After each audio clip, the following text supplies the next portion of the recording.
दिवाली आई आहे,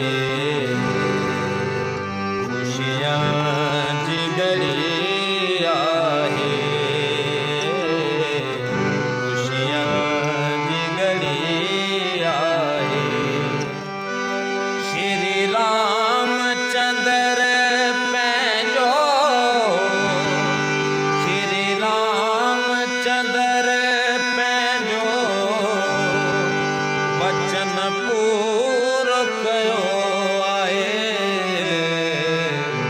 दिवाली आई आहे,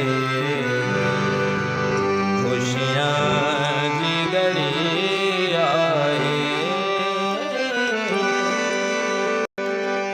इस रंग फटाक न जा,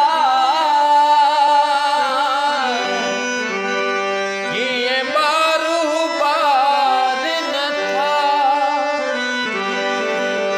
ऐं भाउ भेण गॾिजी ये खुशियूं मना